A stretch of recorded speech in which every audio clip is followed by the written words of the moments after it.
Lunedì 17 giugno, buongiorno Sicilia da Michele Cucuzza e da Angelo Gagliano. I nostri argomenti di oggi: invito a donare il sangue, Catania, i semafori intelligenti, primi bilanci, ACI Bonaccorso, primo osservatorio spaziale pubblico. Ma subito l'attualità: incubo, aggressioni, inquietanti episodi a Palermo, protagonisti giovani che hanno picchiato un ragazzo davanti a una discoteca e alcuni dipendenti di un locale alla Magione. Non si arrestano gli episodi di violenza a Palermo, specialmente in una malamovida che sta prendendo sempre più piede, con azioni di criminalità che si verificano con frequenza, anche con la sfrontatezza di agire davanti a un pubblico presente, di passanti e cittadini che assistono a scippi, ferimenti e raid punitivi organizzati anche tra minorenni. Gli ultimi due episodi davanti a due diversi locali sabato notte: un ventenne è stato aggredito di fronte alla discoteca Country di Viale dell'Olimpo. Il giovane è stato colpito da un gruppetto di ragazzi che è fuggito poco dopo, lasciando il ventenne per terra vicino al locale. Sul posto è intervenuta la polizia, che sta ascoltando testimoni e vagliando le immagini della videosorveglianza per risalire all'identità del gruppetto che lo ha picchiato. E in un'altra zona della movida palermitana, sempre nella notte di sabato, un'aggressione simile da parte di alcuni giovani che hanno assalito i dipendenti del locale Ballaracca alla Magione. Non è chiaro il motivo per il quale si sarebbero scaldati gli animi, probabilmente qualcuno di loro aveva bevuto qualche bicchiere di troppo. Anche qui sono intervenuti gli agenti per cercare di riportare la calma, ma il branco, composto da una decina di ragazzi, si era già dileguato. Gli agenti hanno raccolto alcune testimonianze, gli investigatori hanno acquisito le immagini dei sistemi di videosorveglianza e probabilmente gli autori di entrambi gli episodi violenti hanno adesso le ore contate. Restiamo a Palermo e per passare dal centro alla borgata marinara di Sferracavallo, dove i residenti temono l'ondata di violenza della scorsa estate. Abbiamo paura, dicono, vogliamo più controlli. Risse, colpi di bastoni e tavoli per aria era quello che succedeva l'anno scorso a Sferracavallo in ogni weekend. I primi episodi inquietanti degli ultimi giorni hanno nuovamente messo in allarme i residenti della borgata marinara palermitana. Il timore è che tutto possa ripetersi, offuscando quello che di buono è stato fatto fino adesso per Sferracavallo. Passeggiando sul lungomare di questa località, tutto è in ordine. Residenti e non solo si godono il mare finalmente non inquinato, ma al tramonto la sregolatezza della movida può far indossare un abito diverso alla borgata marinara. Quest'anno deve essere l'anno della rinascita per Sferracavallo, perché appunto l'anno scorso abbiamo avuto quegli episodi di violenza in piazza Beccadelli che sono stati devastanti. Furti e momenti di agitazione nei giorni scorsi. I residenti di Sferracavallo vogliono che si alzi il livello di guardia. Per questo chiediamo il controllo del territorio, l'alto impatto. Ora da 2 giorni abbiamo visto posti di blocchi all'ingresso di Sferracavallo e questo è importante. Ci vuole il presidio. E infine, capitolo acque, c'è più il divieto di balneazione? Finalmente il mare di Sferracavallo è pulito, quindi questo è l'anno della proprio rivincita. L'anno scorso siamo stati penalizzati anche sotto questo aspetto, insomma sta partendo bene la stagione. A Catania adesso il castello liberato, niente più auto in piazza Federico II di Svevia. Il sindaco di Trantino dice: la pedonalizzazione era un passo da fare per una città evoluta. Quanto è bello il Castellursino senza auto? Guardatelo voi. Quindi finalmente il Castellursino ricomincia a respirare quell'area che ha conosciuto nel 1300. Era un passo inevitabile che dovessimo fare se vogliamo pensare a una città evoluta. Gli scooter che scorrazzavano tra i turisti, le auto in sosta e in sosta selvaggia appartengono soltanto al passato. Il presente è l'immagine che vedete con il Castello Ursino che si erge maestoso, dove i turisti passeggiano liberamente godendosi la bellezza della piazza, finalmente pedonalizzata. Niente più auto attorno per effetto di una scelta coraggiosa dell'amministrazione Trantino che comunque richiederà tempo per essere assimilata. Una svolta epocale in nome di un'attrattività turistica e culturale di cui lo stesso Trantino ne va fiero. pensiero. La gente viene a Catania per conoscere, per esplorare, per avere notizia di tutti i segreti che si annidano fra le sue pietre e non più semplicemente per guardare qualcosa, scattare una foto e andare via. Ogni cambiamento ha un costo. Il processo di pedonalizzazione è un processo lento, graduale, che in tutte le città ha visto delle rimodulazioni progressive delle iniziali regole e questo dobbiamo farlo anche a Catania. E non sono mancate le lamentele di commercianti e residenti che si sono trovati la macchina con la multa o sul carro attrezzi, o altri ancora che si sono visti ridurre drasticamente i posti auto nel perimetro del castello. Le macchine, dove le dobbiamo mettere queste macchine? Sono state individuate 2 zone, una con l'interdizione H24 alle auto ed un'altra con la chiusura al traffico limitatamente alle ore serali e notturne nei giorni feriali, senza limiti orari di pedonalizzazione solo nei giorni festivi e le domeniche. 8 i varchi elettronici che controllano l'accesso. Da oggi è attiva la fase di pre-esercizio che avrà una durata di 30 giorni. Vediamo che ne dicono i giornali con Angelo Gagliano. E cominciamo subito con la Sicilia di Catania e da qui ripartiamo, cioè da piazza Federico di Svevia senza auto. Vedete il titolo, vedete anche questa immagine praticamente con l'assenza di automobili e realtà. Trentino, diamo valore a storia, arte e bellezza. Attivata ieri l'area pedonale con il nuovo piano viario, critiche da Mario Venuti tra i protagonisti del concerto serale, quindi ci sono state anche delle critiche. Poi il sindaco: abbiamo tutta l'estate per valutare effetti della chiusura, ma come vedete ci sono anche delle altre foto di quelle che è stata anche ieri sera la manifestazione, il concerto che c'è stato per salutare quest'area chiusa al traffico. Torniamo adesso alla prima pagina e poi torneremo anche agli altri fatti della città di Catania. Sulla Sicilia 2 sono i fatti, diciamo, in primo piano. Il vertice di pace, tutti o quasi stanno con Kiev. Che cosa significa? È stato firmato l'accordo, soddisfatto il leader ucraino Zelensky, ma in 12 si sfilano. E chi sono questi 12? Sono praticamente dei diversi paesi del cosiddetto sud del mondo. Vedremo quali saranno poi le altre, diciamo, conseguenze e altri fatti a carattere stavolta siciliano. Vedete il titolo che torna di nuovo sulla vicenda Sicily no parti.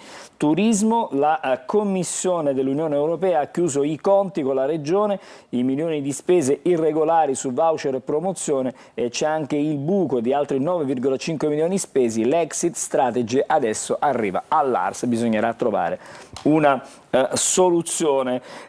I conflitti in Medio Oriente. Intanto l'esercito annuncia in Israele una pausa militare per facilitare gli aiuti e Netanyahu insorge contro i suoi, diciamo, vertici militari. E poi il post voto, adesso ci sono le grandi manovre all'Unione Europea. La von der Leyen resta in poll, pronta per il bis alla guida della Commissione Europea, e la Meloni alza la posta. L'Italia aspetta un incarico nell'Unione Europea di grande peso. Questo è la sua riflessione. Torniamo di nuovo invece ai fatti legati alla nostra regione, l'inchiesta di Catania, l'inchiesta Pandora, San Martino e il patto delle farmacie, la verità dell'ex sindaco in 7 ore davanti ai pubblici ministeri. E allora siamo proprio nelle pagine interne su questa notizia. Vedete San Martino e il patto delle farmacie, l'ex sindaco torchiato per 7 ore dai PM. Rando fornisce le sue verità sul sistema di corruzione a Tre Mestieri. Sentiti altri 2 indagati, verbali possibile arma dell'accusa nell'appello dell'ex assessore regionale contro la sospensione. Questa è appunto della situazione di questa inchiesta. E invece Sicily, che riprendiamo sempre dalla prima pagina, bruciati quasi 21 milioni, la Commissione Europea ha chiuso i conti. È una situazione davvero certamente non facile. Il buco del turismo, nota di Bruxelles, spese irregolari anche sui voucher per i trasporti, ora il taglio ammonta a 10,9 milioni, ma ci sono anche 9 9,4 milioni spesi e non certificati, l'exit strategy del centrodestra per il debito fuori bilancio, leggina all'ARS o soldi dai fondi, diciamo, di solidarietà, Guardia di Finanza negli uffici, ecco gli atti già acquisiti. Insomma, una situazione piuttosto complessa, non facile e di non facile soluzione. Torniamo invece alle vicende che riguardano la città di Catania. Per quanto riguarda la cronaca, scoperta una discoteca abusiva in zona Playa, c'erano anche 2 buttafuori irregolari, è stata deferita la titolare, controlli interforze nel fine settimana, 15 le contestazioni per divieti di sosta e sosta sulle strisce pedonali, giovane segnalato quale assuntore di droga. Come vedete, i controlli interforze con i servizi nella Movida in centro, verifiche con l'utilizzo anche degli etilometri. Ancora sulla città di Catania adesso c'è un allarme che arriva per i più giovani, torna il popper, la droga del sesso, inalazioni pericolosa per la salute. C'è un'intervista al biologo e tossicologo forense, contiene isobutile che è classificato come cancerogeno e quindi bisognerà fare assolutamente attenzione. Il Policlinico, restiamo a Catania, ieri verifica al pronto soccorso dopo la riapertura, i locali sono agibili.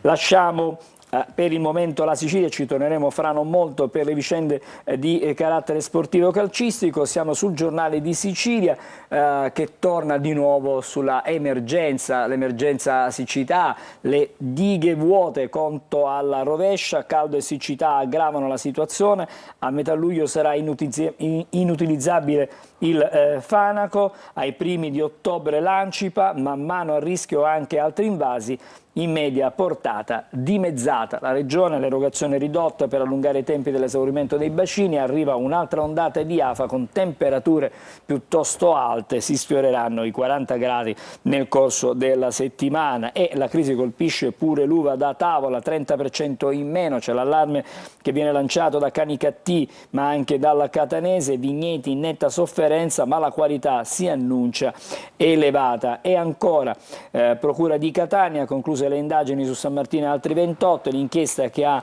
portato alle dimissioni dell'assessore accusato di 2 casi di corruzione. E poi le altre notizie dalla prima pagina, la conferenza di pace in Svizzera, 80 paesi su 92 firmano in favore dell'Ucraina, appello di Zelensky alla Cina e è inevitabile chiaramente poi il richiamo, perché quella che si apre la settimana che porterà anche ai ballottaggi in Sicilia, comunali a Caltanissetta e Gela, verso i ballottaggi definite le squadre.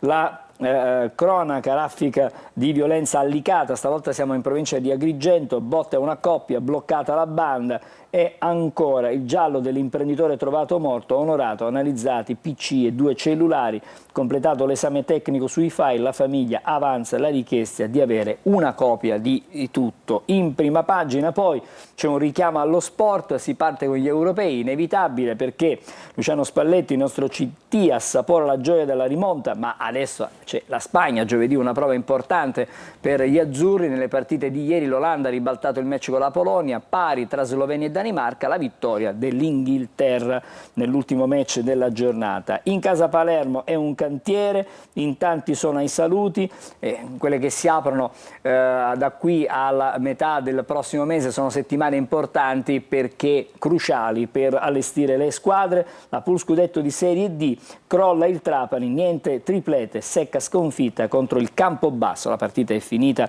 5-1, quindi una brutta e cosciente sconfitta per il Trapani, che però adesso si prepara ad affrontare il campionato di Serie C. Siamo sulla Gazzetta del Sud, Torre Faro, la ZTL amplia i consensi, intanto oggi il Consiglio Comunale voterà il piano della mobilità sostenibile, l'isola pedonale estiva nel borgo messinese più frequentato registra commenti positivi, questo per la città di Messina. E sempre sulla prima pagina della Gazzetta del Sud, l'acqua degli invasi in Sicilia sta finendo. I dati sempre più drammatici dell'osservatorio sulla siccità, leggiamo qualcosa in più, vedete si parla anche di poche settimane per il Fanaco, di pochi mesi per l'Ancipa, poi in due dei principali invasi che servono la Sicilia centrale e la zona del Palermitano non ci sarà più acqua, né la situazione va migliorando negli altri impianti e le dighe dell'isola. I dati dell'osservatorio regionale confermano che sarà un'estate drammatica in tutte le province per l'emergenza siccità e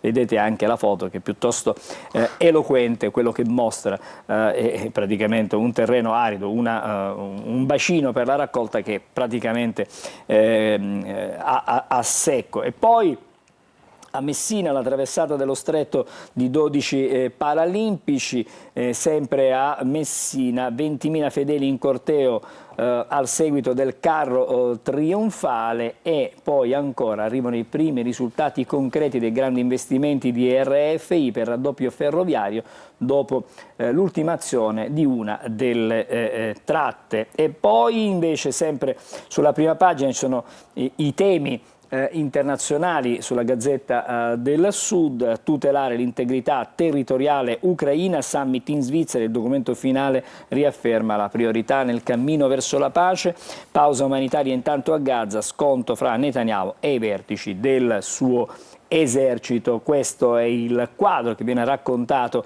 dalla Gazzetta del Sud, che poi ci riporta una notizia di Santa Teresa di Riva, rifiuti tossici in fiamme nel torrente Savoca, e quindi insomma c'entra anche l'ambiente in questo caso. La riflessione sulle notizie che arrivano da Bruxelles: è possibile il bis insomma della von der Leyen, un gioco di veti incrociati. Si stanno facendo evidentemente alleanze su questo tema.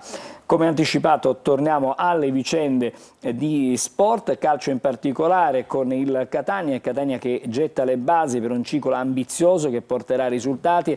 A parlare il direttore sportivo Faggiano.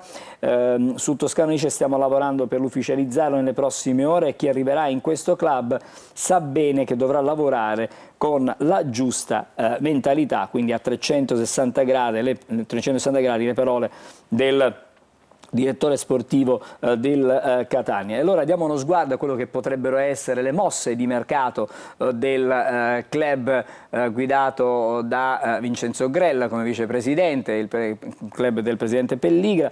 Capomaggio e De Rose in mediano sono tra i profili seguiti proprio dal Catania a un mese dal ritiro di Assisi. Il tecnico firmerà nelle prossime ore, dopo il colloquio con il Cesena, in partenza tanti presunti big che nella stagione passata non hanno reso secondo quelle che erano le aspettative previste, e vedete ci sono anche alcune foto. Intanto c'è Toscano in primo piano, Cianci centravanti rosso-azzurro e poi De Rose, che è il capitano del Cesena, che potrebbe essere uno degli uomini che insomma potrebbero approdare ai piedi dell'Etna seguendo il tecnico toscano. Per la rassegna stampa regionale per il momento ci fermiamo qui. Bene, fra poco i quotidiani nazionali, state con noi, buongiorno Sicilia.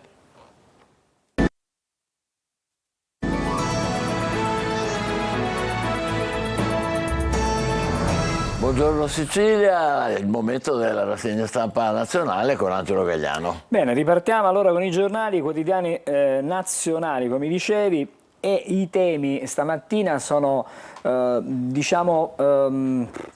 il vertice di pace che si è stato in Svizzera e le vicende che riguardano la nuova composizione del Consiglio europeo, insomma i nuovi equilibri in Europa. Intanto partiamo da pace. Questo è il titolo della stampa, lo strappo del sud globale. La Meloni difendere l'Ucraina significa proteggere ogni nazione, Zelensky, la Cina sia nostra amica. Il summit in Svizzera si conclude senza l'adesione al documento di 12 paesi guidati da Brasile, India e Messico. Questa è la situazione. Poi l'analisi: Putin in Corea, da Kim, alleanze sovietiche. E ancora, per quanto riguarda invece lo scacchiere europeo, la politica europea, bis di von der Leyen, i motivi del sì di Giorgia. E ancora, perché Scholz sbaglia se attacca la Premier. Sono due riflessioni a proposito di quello che sta succedendo in Europa. E ancora, vedete, una fotonotizia per celebrare la vittoria della Ferrari nella 24 ore di Le Mans, la 24 ore della Ferrari, questo è il titolo scelto dal quotidiano piemontese. Questo e il richiamo con la fotonotizia agli approfondimenti interni. Poi vi segnalo una inchiesta stamattina sulla Stampa che insiste spesso sulle vicende che riguardano la sanità. Assistenza domiciliare, la cura è un miraggio, e ne abbiamo parlato fra le altre cose la settimana scorsa proprio a Buongiorno Sicilia. Torniamo allora alle prime pagine, siamo su Repubblica, in primo qui il titolo principale sono le nomine europee, insomma è la caccia, come scrive Ursula, caccia di voti. Oggi a Bruxelles i leader europei si confrontano sulla nuova commissione, la von der Leyen resta in pole position, Macron e Scholz puntano a fare subito l'accordo, ma i veti incrociati sulle alleanze possono riservare ancora delle sorprese. E Prodi, torna a parlare Prodi, l'Europa ha bisogno di una guida forte, Meloni è ambidestra, così viene definita dall'ex presidente del Consiglio. E poi il vertice in Svizzera, pace in Ucraina, Kiev cerca una sponda con Riyadh e Pechino, fotonotizia, i giovani e la piazza grande delle idee. A Bologna chiude il Festival di Repubblica, una partecipazione straordinaria, quella che è stata una kermesse organizzata proprio dal quotidiano Repubblica. Anche qui vedete il rosso Ferrari che illumina Le Mans, la 24 ore di Le Mans, il richiamo ancora sugli europei, giganti e bischerate, il lessico Spalletti che buca lo schermo, perché Spalletti da buon colorito. Esatto, è molto colorito. E poi c'è un'intervista, questa la segnalo per chi ha la possibilità di poterla approfondire, il presidente della CEI Zuppi, il Papa sui gay, sia all'accoglienza ma con chiarezza, queste sono le sue parole. Prima pagina adesso anche del Corriere della Sera, che comincia con il vertice a Bruxelles, si accelera sulle nomine, la strategia dell'Italia per fare valere il voto che è stato espresso esattamente diciamo la settimana scorsa, con quelle che sono state poi le conseguenze. Una commissione forte e la vicepresidenza, questa è la richiesta invece di Tajani, il nostro vice premier all'Europa, e si parla ancora di pace, si dice sì al piano ma con defezioni, scrive il Corriere. La Meloni a Zelensky, conti su di noi, ma 12 paesi non firmano l'atto finale. Il summit svizzero in 80 riaffermano l'integrità territoriale dell'Ucraina dal Brasile all'India, che si chiama fuori, però vanno in posizione contraria, non firmano questo accordo, questo documento. Israele, la tregua dei militari, c'è l'ira di Netanyahu che non vuole assolutamente saperne. I commissari d'esame a scuola, attenzione perché il 15% è in pensione e quindi arrivano dai pensionati la salvezza per gli esami di maturità di quest'anno, che sono praticamente ormai vicinissimi. Ma quella bella foto è un salto nel tempo. E stavo per l'appunto andando proprio a questa foto. Intervista Marianna e Marco, amavamo Dalle Baglioni, noi figli di Morandi, il peso del cognome, questo è quello che dicono. Che bel gruppetto. Il difficile di chiamarsi Morandi, figli del Gianni Nazionale, Marco e Marianna si raccontano anche a teatro. Per il nostro cognome siamo finiti in analisi. E da piccoli ci sono mancate le cose banali come un gelato con papà. Queste sono evidentemente poi, chiaramente, le conseguenze, no? Quando un papà è chiamato a lavorare, a stare fuori. Adesso c'è il Sole 24 Ore che ha due fatti in primo piano molto importanti. Il primo è il costo della casa, perché gli affitti sono più cari e questo viene spiegato all'impatto sugli stipendi. L'incidenza è salita al 3,6 in 5 anni, con punte oltre il 40% da Firenze a Bologna, colpite anche le locazioni concordate, quindi insomma pesano gli affitti. E poi vedete il tema della giustizia, rallenta un tribunale su 4, tempi più lunghi anche nel 38% delle corti d'appello, obiettivi del PNRR in salita, quindi fatichiamo da un punto di vista della giustizia. Siamo adesso al Fatto Quotidiano, titolo principale, eccolo, sconfitta mia ma non mollo, ora le scuse per il sì a Draghi, leader 5 Stelle, sul dopo europee non moriremo, questa è la promessa fatta appunto da Conte. E poi ancora Borgo e Ignazia, il cartonato di Giorgia, la sfottono un po', esattamente, quel non luogo senza storia scelto per ospitare il G7, il Fatto Quotidiano, insomma, punta i riflettori su un luogo magari forse poco conosciuto probabilmente come è stato organizzato. Siamo sul Libero adesso, nomina, oggi vertice a Bruxelles, anche qui i temi dell'Europa sono in primo piano, con Giorgia, intesa la Meloni, sfida Scholz e Macron, il governo italiano è quello che peserà di più all'interno del nuovo Europarlamento, Meloni rafforza il gruppo dei conservatori, chiederà un commissario importante. Queste sono le previsioni fatte da Libero, ma abbiamo già visto anche su altri giornali questo tipo di richieste. La Salis prende il seggio e scappa, Sgarbo ai compagni, Ilaria non si presenta alla festa di AVS. E poi ancora altre notizie. L'IMU ci è costata 300 miliardi di euro. Oggi si pagherà l'acconto, è previsto il pagamento dell'acconto, ma da quando è entrata in vigore questo è il bilancio. E poi Toti chiede di fare degli incontri politici, la mossa del governatore che ha ancora gli arresti domiciliari. Lasciamo anche la prima pagina di Libero e siamo sul Foglio, che ha una apertura e ha un titolo completamente diverso rispetto a tutti gli altri.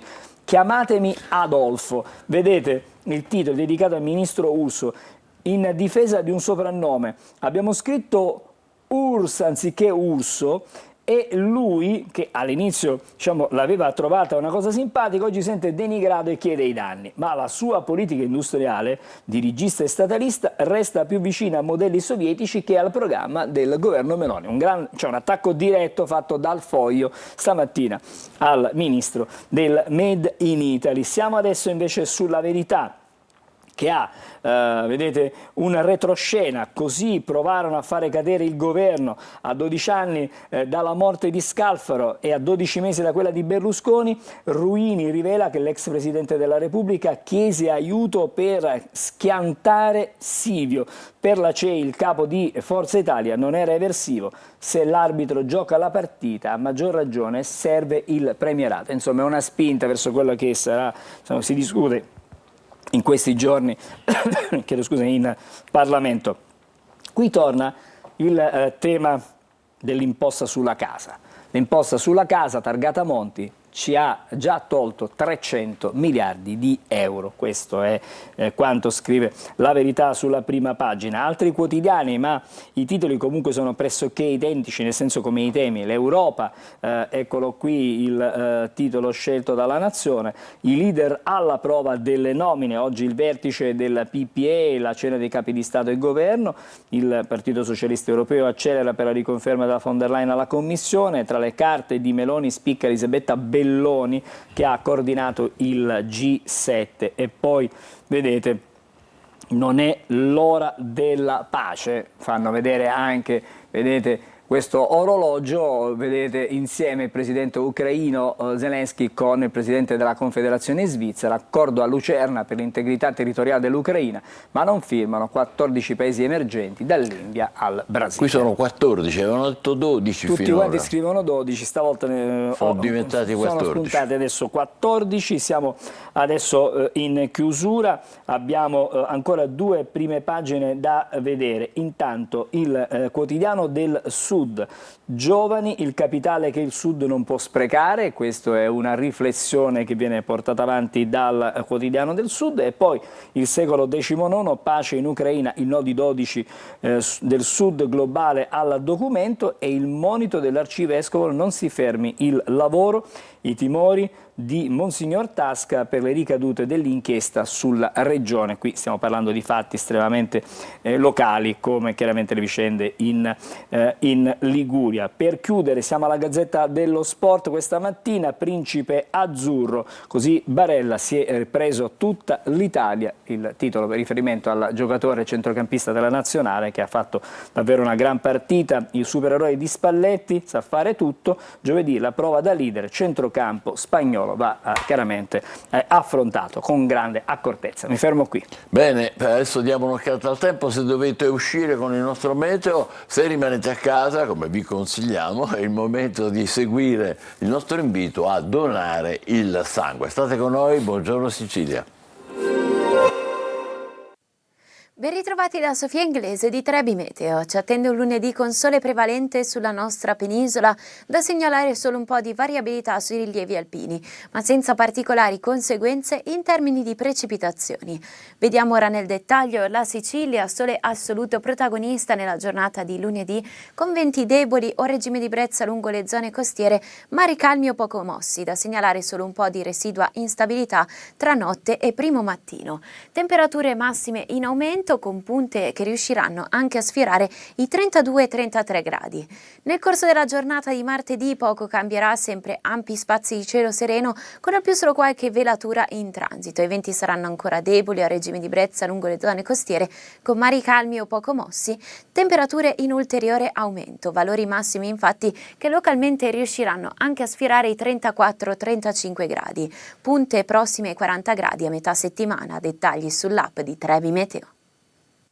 Questo è un invito, un appello a fare donazioni di sangue. Ci associamo al nostro ospite, il dottor Sebastiano Costanzo, benvenuto, responsabile del servizio trasfusionale del Policlinico Rodolico di Catania. Le donazioni di sangue in questo periodo soprattutto vanno un po' calando, mentre invece c'è bisogno soprattutto di sangue, mi corregga se sbaglio, 0 RH positivo e A positivo. Sì. A chi serve il sangue, dottore? Il sangue serve per la loro vita ai pazienti talassemici e oncoematologici. Esiste uno slogan che è diffuso anche al Centro Nazionale Sangue: donare salva una vita. Cerchiamo di non svuotare lo slogan dal proprio significato. Donare sangue significa davvero salvare la vita, perché ci sono pazienti che vivono esclusivamente grazie a coloro che donano il sangue.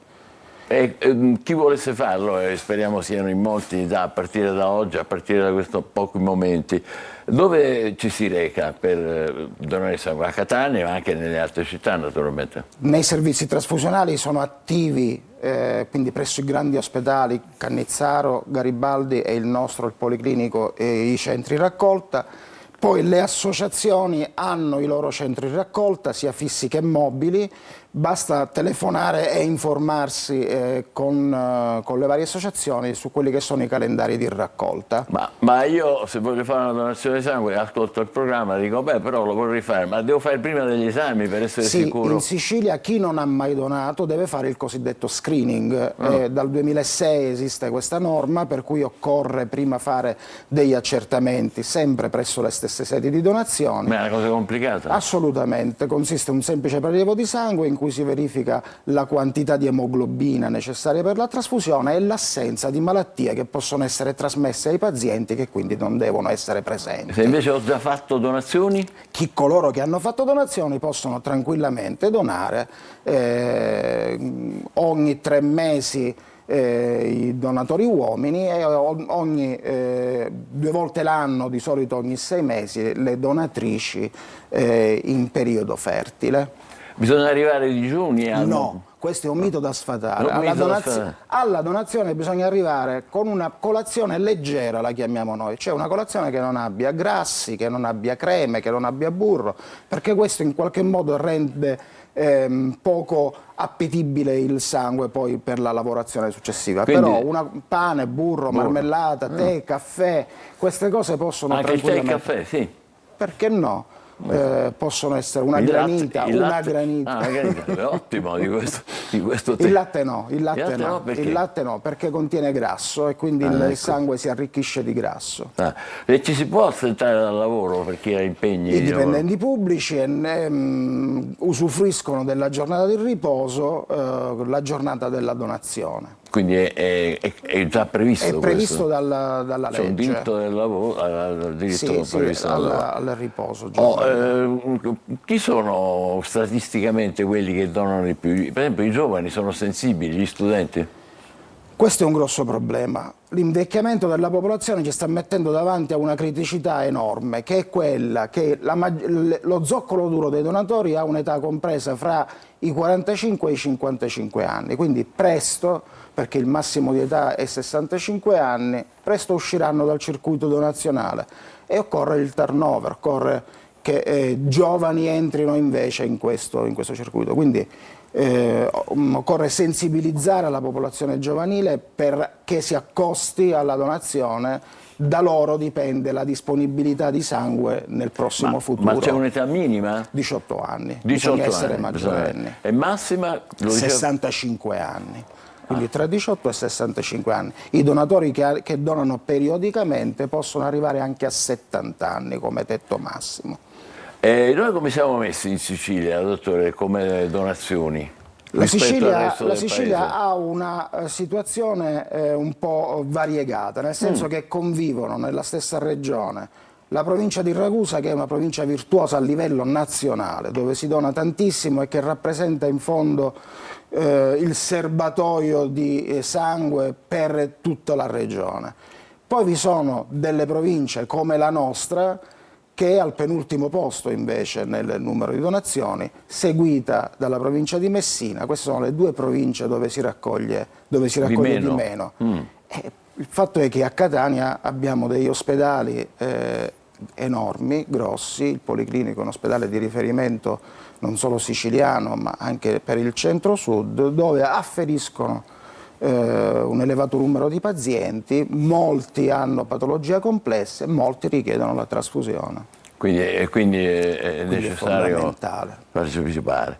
Ecco, dicevamo le malattie, ci vuole un po' chiarire, entrando un po' nei dettagli, pazienti che maggiormente ne hanno bisogno. La prima categoria è quella dei pazienti degli emoglobinopatici, si dice, talassemici e talassodrepanocitosi. È una cosa classica, abbiamo sentito tante volte. Però... I talassemici hanno una emoglobina, che è la proteina che trasporta il sangue nell'ossigeno, alterata, è una malattia trasmessa ereditariamente, per cui la quantità di ossigeno e quindi che viene trasportata da questa emoglobina non è sufficiente per le necessità dell'organismo e quindi occorre sostituire periodicamente. Un talassemico arriva a fare 30-40 donazioni l'anno, all'incirca una trasfusione l'anno, all'incirca una trasfusione ogni 15-20 giorni. Sostituire questa emoglobina con l'emoglobina di una persona normale. È una bella schiavitù, stavo per dire. Sì. Dover fare così costantemente delle assolutamente, questi sono proprio i pazienti più critici perché sono cronici, hanno bisogno del sangue tutto l'anno. In questo momento, come lei ha ben detto, iniziando il periodo estivo c'è un calo delle donazioni, il che preoccupa la popolazione talassemica, ma preoccupa anche noi. Certo. Simile per certi versi è la drepanocitosi, che è un'altra emoglobinopatia. Poi vi sono invece tutta la schiera dei pazienti che si trovano ad aver bisogno di trasfusioni per le patologie concomitanti, in particolare i pazienti oncologici, oncoematologici. Sono quei pazienti che vuoi per le terapie, vuoi per la patologia che infiltra il midollo e impedisce la produzione regolare e normale di globuli rossi, hanno bisogno che i globuli rossi vengano supportati dall'esterno con la donazione. E quindi bisogna avere una notevole sensibilità. L'appello è questo, andare a fare le donazioni. Abbiamo detto che si può andare al centro raccolta del servizio trasfusionale, per esempio a Catania, tutti i giorni, anche la domenica, via Santa Sofia, mentre nelle altre città si trova nei sì, ci sono ospedali, dappertutto, ci sono le associazioni di volontariato con le varie sigle, un po' davvero in tutti i paesi si trova dove andare a donare. A Ragusa saranno i primi, naturalmente, ma Ragusa è in testa su un sacco di altre cose. Statisticamente è una provincia estremamente interessante, ma noi di Catania dobbiamo risalire la china, assolutamente. Risalire la china, facciamolo assolutamente su suggerimento acuto del dottor Sebastiano Sebastiano Costanzo, che ringraziamo, Ringrazio voi, complimenti e buon ringrazio lavoro per voi. quello che fate Grazie. per le persone che non stanno bene. Noi adesso ci fermiamo e poi parleremo dei semafori intelligenti che sono già partiti alla circonvallazione di Catania, e vedremo poi invece quando partiranno le altre cose che hanno in mente l'amministrazione per rendere la circolazione più sicura e che non capitino più incidenti. Grazie ancora dottore, state con noi, a più tardi, buongiorno Sicilia.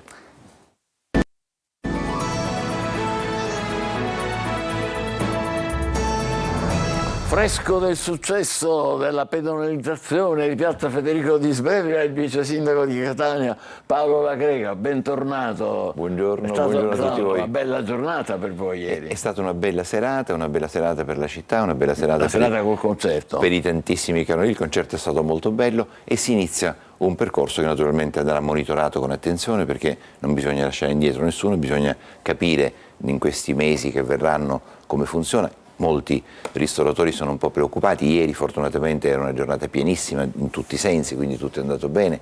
Ho visto che c'erano anche dei negozi che erano aperti fino all'1 di notte, cosa piuttosto inconsueta per la situazione, che dimostra però la vivacità di una piazza straordinaria e di una città che è in grado di Era un po' animare quello che volevate, no? Esattamente, riportare Catania ad avere questi grandi spazi straordinari, importantissimi, quali il Castello Ursino certamente, ma tutto il sistema, Piazza Duomo, Piazza Università, Piazza Mazzini, Castello Ursino. Catania ha finalmente una grande area pedonale dove è possibile muoversi in piena sicurezza. Molti commentavano che avevano lasciato le macchine in prossimità, avevano fatto questo grande tragitto a piedi. Funziona benissimo il parcheggio di Via Azzurria, che ieri non si è neanche riempito totalmente, la gente deve incominciare a conoscere le possibilità.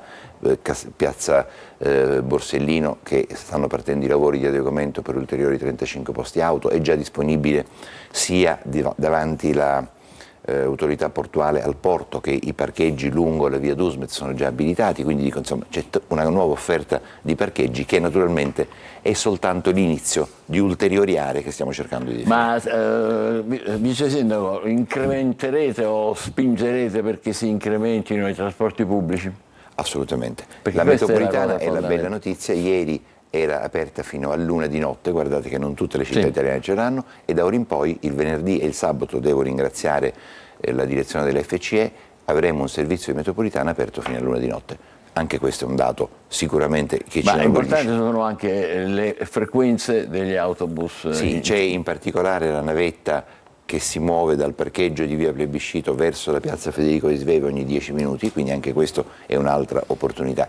Dobbiamo un po' cambiare il modo di essere, certo immaginare di andare a lasciare la macchina là, pagare magari un posteggiatore più o meno abusivo e pagarlo anche tanto, aspettare in fila, creare quel caos che si determinava, lunghe file di macchine davanti ai ristoranti con i motori accesi e quindi con una condizione di invivibilità, credo che non sia la cosa che la città meritava, ma neanche col posto straordinario e neanche la qualità di quei ristoranti tipici della catenisità vera. Ecco, dobbiamo dare anche a loro la possibilità e la qualità.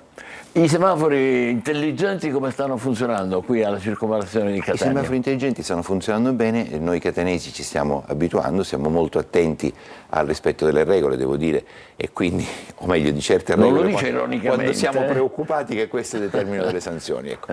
E quindi funzionano bene. Gli autovelox sono stati montati, stanno facendo ulteriormente dei collaudi e a breve saranno in funzione. No, momento, sta dicendo autovelox montati già? Sono già montati e sono in corso di definizione collaudi, gli allacci con la rete elettrica in maniera tale da poterli mettere in funzione. La cosa che è importante, la grande notizia, è che alla circonvallazione è stato tolto il limite di 30 km/h. Era un limite assolutamente privo di ogni. Quindi adesso il limite è? 50 km/h. Ma già da ora? Da ora. Io ho una macchina che ha la possibilità di metterlo, inserisco i 50 km/h, se vado ad accelerare maggiormente la macchina di fatto non accelera, si cammina bene. Devo dire che nel tratto da Nesima a Fontana, ecco, 50 km/h potrebbe essere un po' poco. Nel senso che, no, si manterrà perché c'è l'autovelox. Però dico, se pensiamo quanto questa velocità possa determinare la sicurezza, una frenata a 50 km/h salva la vita. Non uccidiamo nessuno a 50 km/h, possiamo avere un incidente con dei feriti, non vale la pena un minuto in più in macchina per salvarci noi stessi la vita. Non c'è dubbio. È una cosa che veramente dobbiamo capire, dobbiamo accettare. E piano piano Quando lo faremo. partono gli autovelox in circonvallazione? A breve, appena saranno finiti con l'auto. Quindi annuncerete. Lo annunceremo così come abbiamo fatto con i TX Speed. Dicevamo i semafori, abbiamo capito tutti sta cosa del giallo, il rosso, la striscia bianca. Sì, questo sì, e credo che funzioni abbastanza bene. Quello che stiamo facendo è adesso adeguare ancora meglio la tempistica, perché Catania ha un problema, direttore. Abbiamo delle strisce pedonali molto lunghe.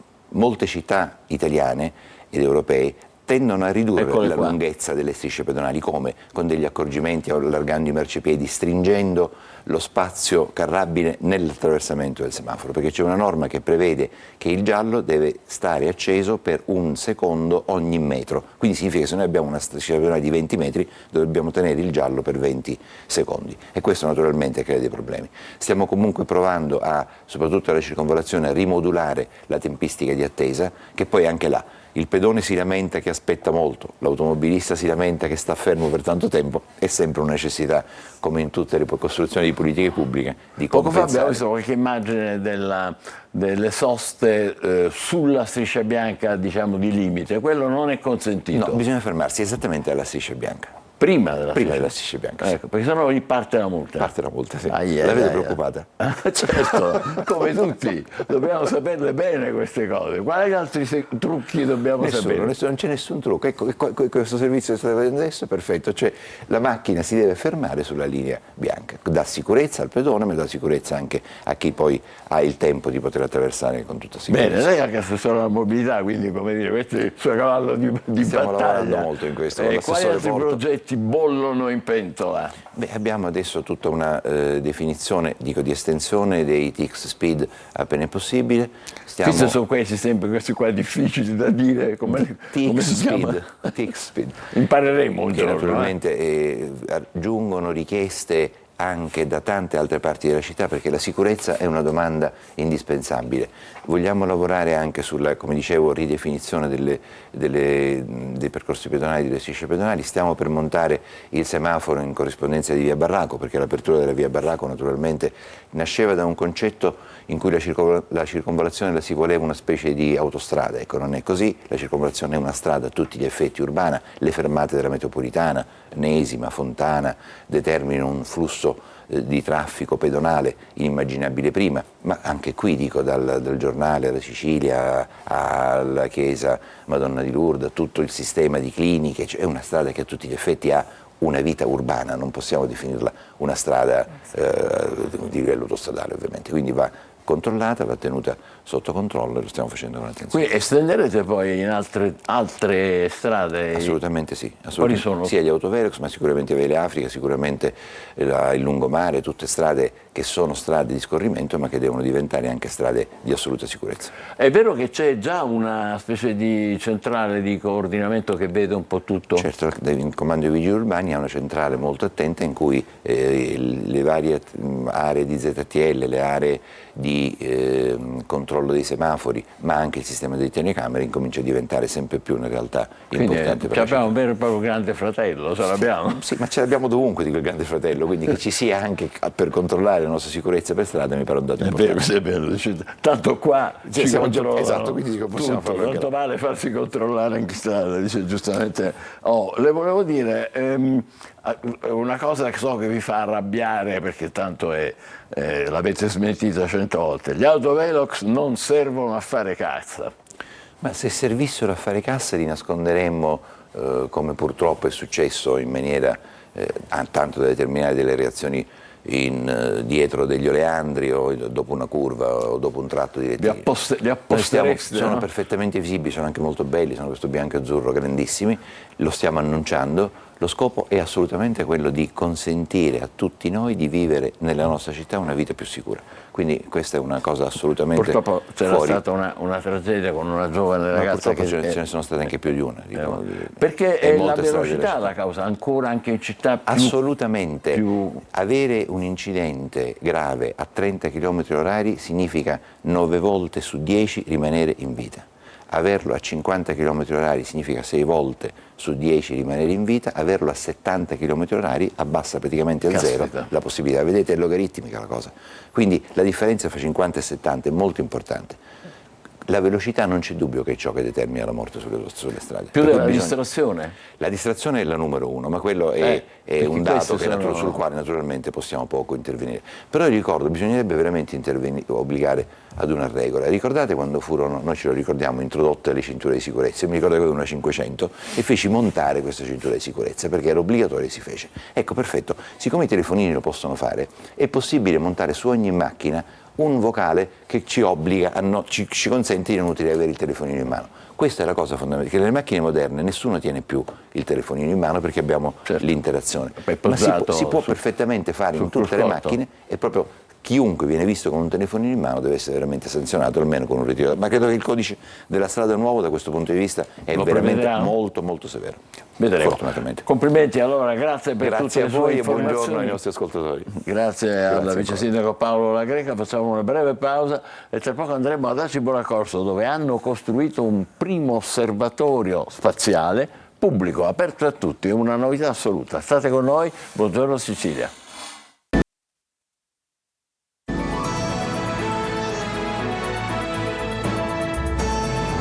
Primo osservatorio dello spazio, naturalmente pubblico ad Aci Bonaccorsi. Complimenti all'astrofisico che l'ha progettato e inventato, Stefano Cosentino, molto giovane ma già molto vivace in gamba, e complimenti al sindaco di Aci Bonaccorsi che è in collegamento con noi, Vito Di Mauro. Buongiorno e benvenuto sindaco. Buongiorno. È il primo osservatorio pubblico della Sicilia orientale e sarà fierissimo, vero sindaco? Sì, è stata una gran bella cosa e soprattutto mi è piaciuto il modo come siamo arrivati a questo obiettivo. Cioè è stato proposto nell'ambito del bilancio partecipato da un giovane residente ad Aci Bonaccorsi ed è stato accettato da tutti. E questa forma di democrazia partecipata ha portato a questo risultato, insieme a tanti altri progetti che noi facciamo ad Aci Bonaccorsi. Chi l'ha progettato ce l'abbiamo, Stefano Cosentino.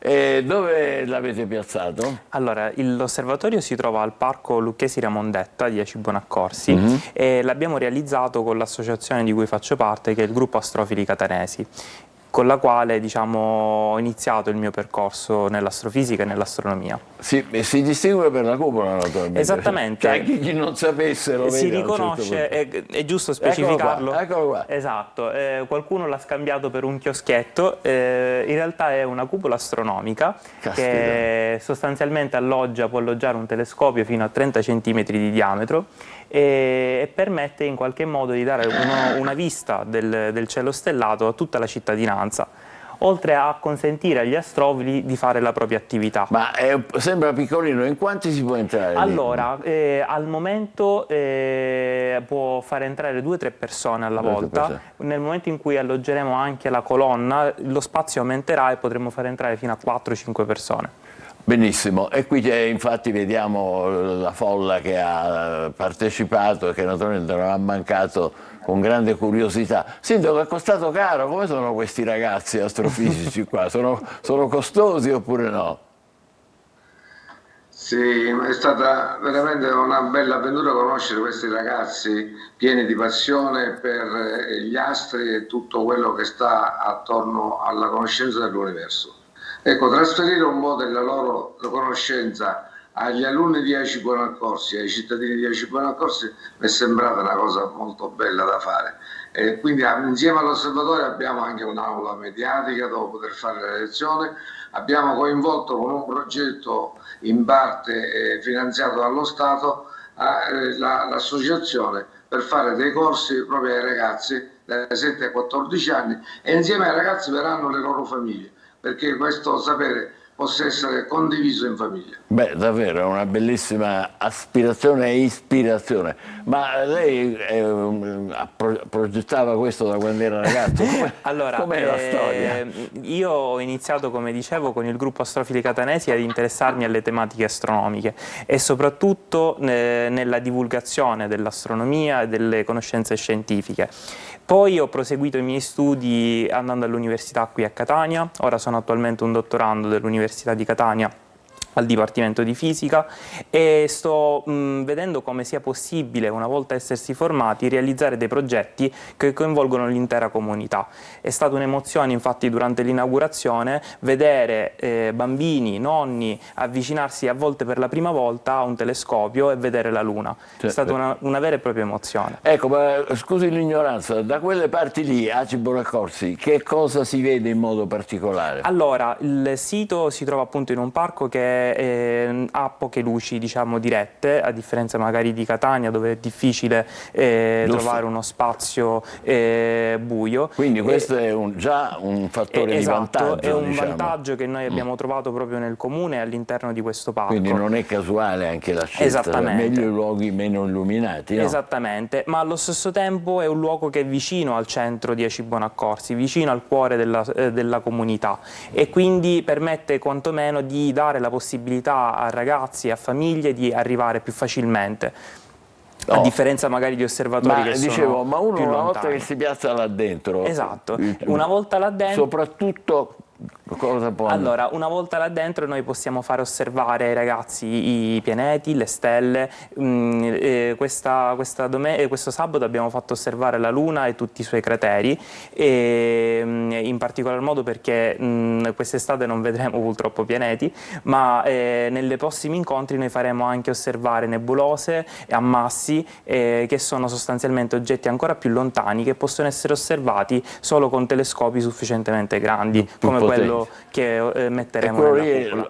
lo è Sì, abbastanza quello che in noi alloggiamo all'interno è sufficiente, diciamo, per far osservare questi oggetti. Qui immagino l'entusiasmo dei giovani e non meno giovani anche, Sì, no? sì, è stato travolgente l'affetto da parte di tutta la comunità nel momento in cui si sono avvicinati al telescopio, incuriositi, facevano anche molte domande. Sindaco, ma lo tenete aperto sempre? Com'è? Che orari fate? Che tipo di accesso è consentito? Scusa, sento poco, non si sente bene. Dico, quando è aperto? Quando è aperto? È sempre aperto? Ci si può entrare sempre? Sì. Com'è? Il nostro parco è sempre aperto, non è chiuso, è aperto al pubblico come un atto di fiducia verso i cittadini di Aci Bonaccorsi. E si trova l'osservatorio in una posizione strategica in quanto è proprio vicino all'unica aula verde del Meridione che la inaugureremo fra 15 giorni. L'aula verde praticamente è un'aula attrezzata per fare lezioni all'aperto, e quando l'insegnante decide di fare lezione fuori dall'aula convenzionale e farla in mezzo alla natura, può farlo, anche perché quest'aula e il parco è collegato direttamente con le scuole, con tutte e due le scuole, attraverso dei percorsi pedonali protetti. Quindi i ragazzi escono dall'aula e arrivano direttamente, escono dalla scuola e arrivano direttamente all'aula verde senza attraversare o incontrare delle auto. Non solo, ma adesso ci sarà un corso particolare che comincia, mi pare, domenica, Benessere in Comune, è vero? Sì, il Benessere in Comune è il progetto con la quale è stato finanziato questo corso che abbiamo nominato In Cammino tra le Stelle, dato che comunque ci troviamo in un parco ed è molto gettonato per le passeggiate. L'attività dell'osservatorio ovviamente è supervisionata dall'associazione Astrofili Catanesi, che in qualche modo apre la struttura dell'osservatorio e permette l'osservazione, porta gli strumenti di volta in volta quando ci sono gli eventi, e in particolar modo questo corso è stato organizzato dall'associazione proprio per gli studenti di Aci Bonaccorsi. Studenti da che età? Dai 7 ai 14 anni, quindi coinvolgiamo la fascia diciamo un po' più grande delle scuole elementari fino ad arrivare alle scuole medie, che sostanzialmente è quella fascia dove sorgono le domande nei confronti dell'universo, e i ragazzi sono veramente molto curiosi. Beh, deve essere fantastico, mi ci iscriverei anch'io se avessi 7-8 anni. Sindaco, complimenti anche per questo. È vero che voi siete chiamata la piccola Svizzera etnea Aci Bonaccorsi, complimenti. Però viviamo sempre in un contesto che non è la Svizzera, quindi cerchiamo di darci insomma un po' di ottimismo con questa definizione. Facciamo tante cose belle e interessanti, soprattutto per i cittadini e per la qualità di vita dei cittadini che abitano a Aci Bonaccorsi. Perché per esempio insieme a questo progetto che stiamo portando avanti, che abbiamo concluso, questo è l'osservatorio, nell'ambito dello stesso bilancio partecipato è stato approvato un altro progetto che teniamoci in forma, è rivolto a tutti i cittadini di Aci Bonaccorsi.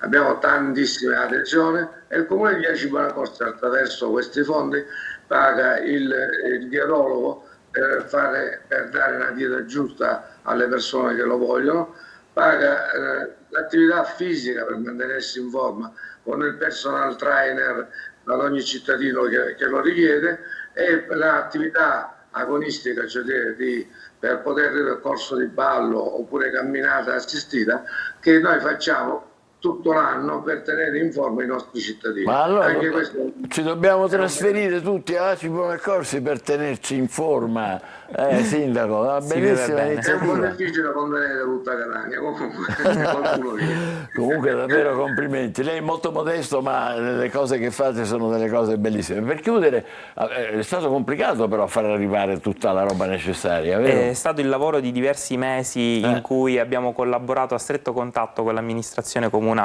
In qualche modo noi del gruppo Astrofili abbiamo un po' l'esperienza di quello che è un osservatorio astronomico. Ma la roba dove arrivava? È arrivata sostanzialmente, l'abbiamo ordinata da una ditta tedesca, però che è stata prodotta in Inghilterra. Quindi la cupola diciamo ha fatto un bel viaggio, e siamo riusciti a montarla il mese scorso con diciamo, il gruppo dell'associazione, e ieri è stata appunto inaugurata al pubblico. Complimenti, sarà uno dei fiori all'occhiello di Aci Bonaccorsi, il primo osservatorio pubblico. Ringraziamo il sindaco Vito Di Mauro che si è reso disponibile a questa bella iniziativa, e naturalmente a chi l'ha ideata, inventata e resa possibile per tutti noi, Stefano Cosentino, astrofisico. Complimenti ancora. Breve pausa e fra poco l'almanacco, anzi subito diciamo. La giornata mondiale per la lotta alla desertificazione è una ricorrenza istituita dalle Nazioni Unite e si celebra ogni 17 giugno.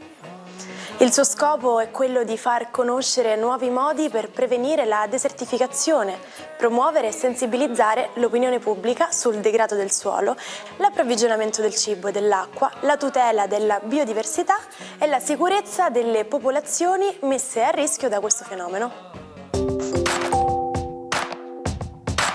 Ma lo sapevate che la transizione liquido-vapore può avvenire in modo discontinuo? Quando riscaldiamo l'acqua nella pentola, la temperatura resta fissata a 100 gradi finché tutta l'acqua non è evaporata. Questa energia, necessaria per trasformare l'acqua liquida in vapore, si chiama calore latente.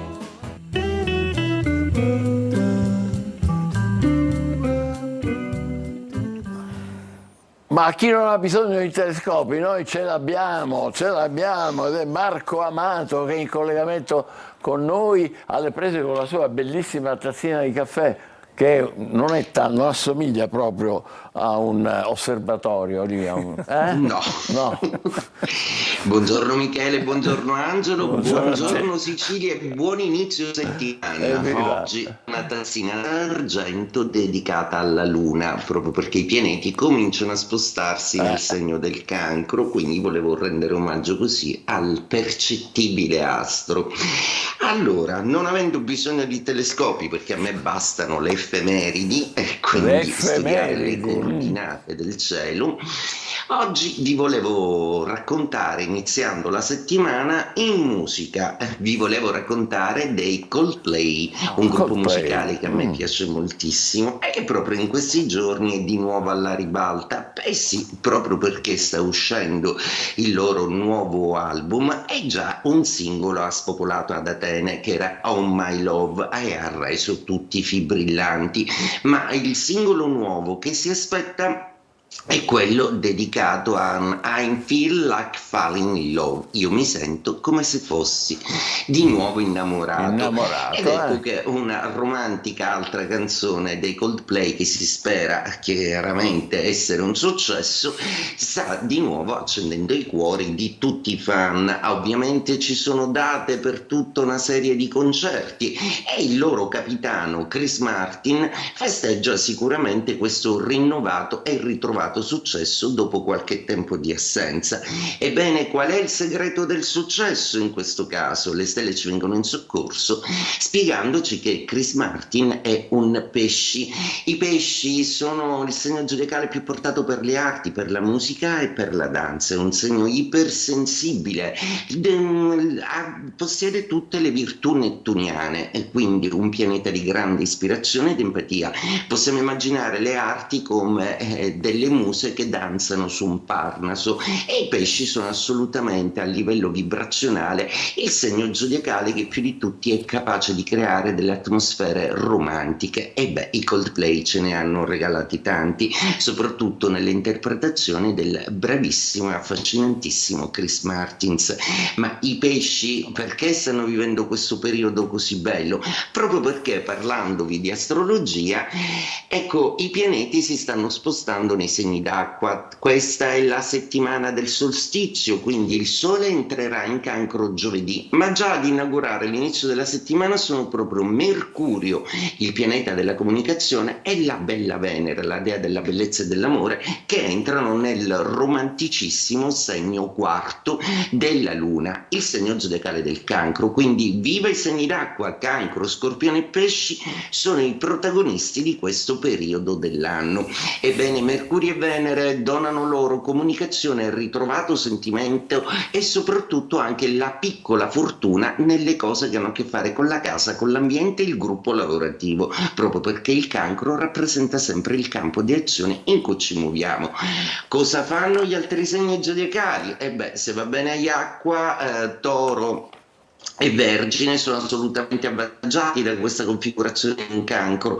Un po' meno il Capricorno, perché chiaramente se i pianeti sono in Cancro sono opposti a lui, quindi il Capricorno vive la fisiologica fase dell'anno in cui tutto è un pochino sottotono, sarà più osservativo, un po' meno attivo, ma il Capricorno, lo dico da un anno, è andata veramente benissimo, quindi si prendessero anche un po' di pausa.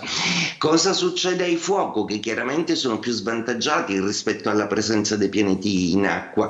L'Ariete trova le prime difficoltà nello svolgimento delle sue faccende e nella sua dinamica sentimentale, mentre invece il Leone dovrà un po' guardarsi intorno perché è un po' più emotivo, un po' meno sicuro. Il Sagittario festeggia perché, spostandosi dai Gemelli, i pianeti non sono più in opposizione, quindi un Sagittario che respira di più pronto.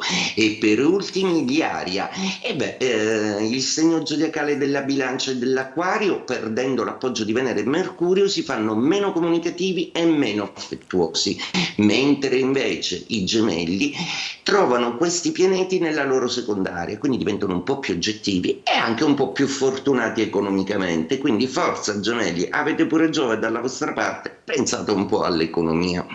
E detto questo, vi auguro una bellissima giornata e uno splendido inizio settimana con i romantici pianeti in Cancro. Grazie anche a te, buona giornata e buona settimana al nostro Marco Amato. Noi adesso facciamo un salto nel tempo indietro, 17 giugno, ma del 1885, quando la Statua della Libertà è arrivata a New York, è stata donata dai francesi. Guardate il suo splendore, eccola qua. stata donata dai francesi agli Stati Uniti in segno di amicizia tra i due popoli. Realizzata a Parigi, ci ha collaborato anche Eiffel, quello della Tour Eiffel, e poi è stata trasportata con una nave che ha effettuato numerosi viaggi per portare tutti i pezzi. La Liberty Lady, come la chiamano gli americani, sarà conosciuta in tutto il mondo quale simbolo di libertà. 17 giugno 1944 l'Islanda dichiara la sua indipendenza dalla Danimarca e diventa una repubblica parlamentare. La difesa militare del paese è affidata agli Stati Uniti. L'Islanda è infatti uno dei pochissimi stati al mondo a non possedere un esercito.